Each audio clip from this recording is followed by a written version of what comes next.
Here's my prediction for the next 12 months. I want to make this extremely clear. Do not make any financial moves based on what I'm saying. I'm not a financial advisor. This is just my speculation based on my personal research and my study of macro and microeconomics and Ray Dalio's Changing World Order and my banking experience. So I'm going to show you a video that was done yesterday. Some of the top leaders of the central banks of the largest countries in the world. And they're all talking about raising interest rates to cool inflation. We're going to listen to what Jerome Powell has to say about America, and I'm going to show you a video. You should get a pen and paper out and write notes and keywords about what he says. And then I'm going to show you a video in 1971 from President Nixon and the eerie familiarity to the videos.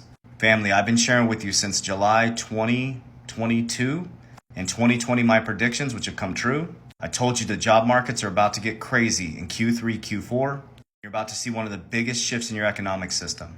The fact is, if you made $100,000 in 2020, rough math, with the cumulative inflation of 17% in 2023 without doing anything, you make $87,000 a year. You need to understand with financial education, when interest rates go up, it destroys the job markets. So they're going to do everything in their toolbox to bring us down to 2% inflation. That means interest rates are going to skyrocket. The wealthy people are going to benefit. The middle class are going to get moved down to the working poor. And you're going to wake up in a brand new monetary system. So we're going to watch video 1. We're going to watch video 2. Now I'm going to break down some facts, figures, numbers, logic, and allow you to let your logical circuit to kick in. Get your pen and paper out. It's way out for a while. I mean, the economic conversation, it gets into an interesting question, Chair Powell, where now we're wondering, easier to fight inflation last year when the economy was doing better. But now that we're seeing signs of softness and weakness in manufacturing, and you mentioned the labor market starting to cool off, about overdoing it. And I told you guys, she said, remember, they were saying our economy is strong. And I told you guys in Q1 this year, I said they're going to say that, but the job markets are going to start to soften as interest rates go up. the risk of overdoing it. Do you wonder about that, or you're still just focused on inflation? Let me say the U.S. economy has actually been quite resilient, and the data that we're still seeing, including since the last meeting, still is consistent with with an economy that's resilient and growing, albeit at a modest pace. Okay, so write those notes down. The economy is strong. Do you guys see a strong economy in front of you? As I mentioned earlier, though, yes, there was no question. The first question was how fast should we go, and we went pretty fast, and we got to a level that we believe is restrictive. We're in restrictive territory. If you take the federal funds rate and you subtract, some forward-looking measure of expected inflation, you'll get a significantly positive real rate, meaning we're probably in restrictive territory. So, and I think we have steadily slowed the pace of our moves, and it's appropriate to do so for one reason, because the more information we get, the better decisions we'll make. The risks of doing too much versus doing too little become more in balance. I wouldn't say they're in balance yet, but they're becoming closer to balance. I still believe the committee clearly believes that there's more work to do, that there are more rate hikes that are likely to be appropriate, though. Boom, there's more rate hikes likely to be appropriate. Our economy is strong, though. Don't worry. This was in August 1971.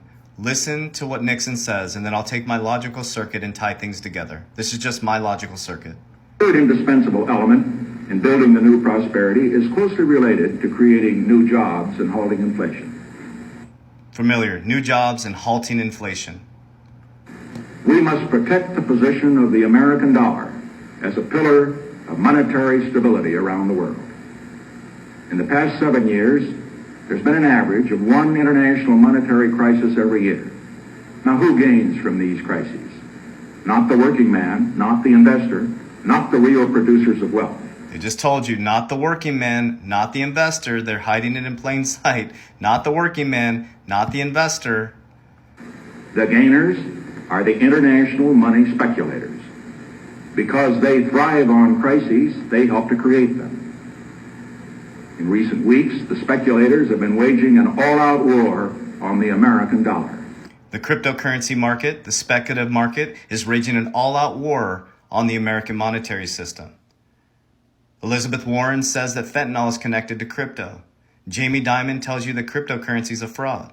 BlackRock CEO Larry Fink tells you that It's used for illegal money laundering. They're protecting you from the speculators. The Future Oversight Committee is stopping you, trying to regulate non-bank financial institutions, protecting you from the speculators. The strength of a nation's currency is based on the strength of that nation's economy. And the American economy is by far the strongest in the world. Jerome Powell, the economy's strong. Accordingly, I have directed the Secretary of the Treasury to take the action necessary to defend the dollar against the speculators. I have directed Secretary Connally to suspend temporarily the convertibility of the dollar into gold or other reserve assets, except in amount.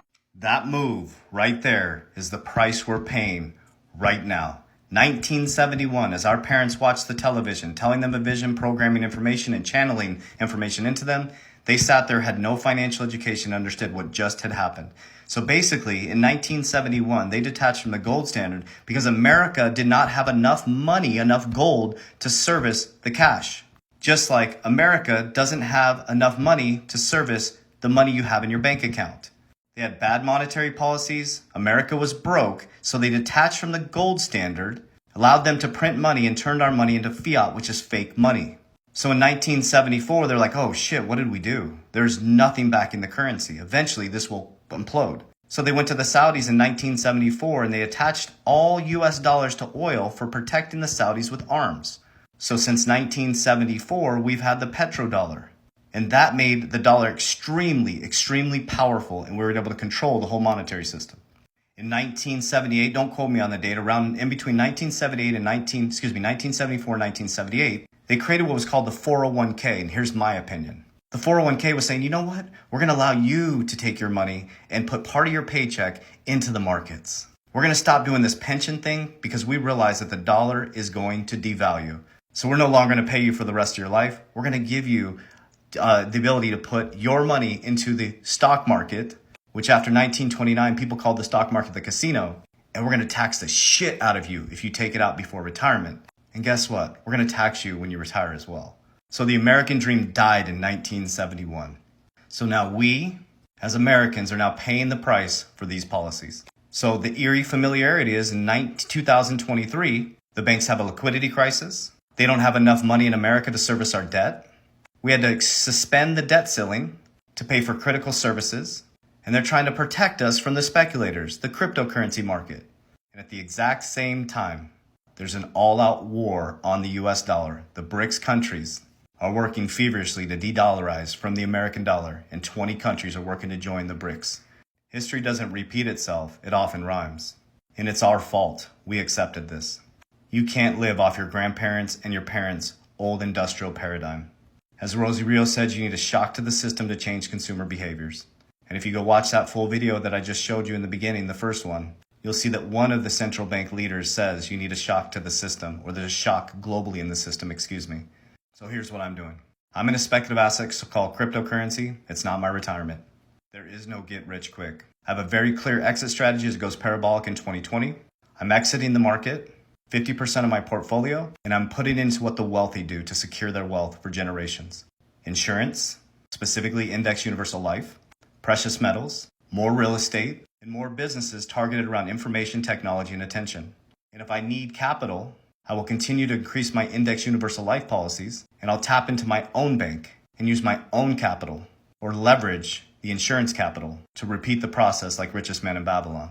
Everybody's teaching you how to get rich quick and make money online. The fact is only 6% of people in America have $1 million. So if there's that many people that are making money online, where are all the wealthy people at? If you're not rich right now, your family's not, you have to rewire the foundation or you'll end up in the same situation. Warriors, rise, get your shit together. Love you guys. I will never proactively DM you. Those are all scammers. We do not invest people's money. Do not send anybody money online. That is not me. Those are scammers. In my bio, we have an education academy called the Warrior Academy. We do everything under the protection of our academy. In there, you can meet with my team, my Index Universal Life team. You get a free consultation.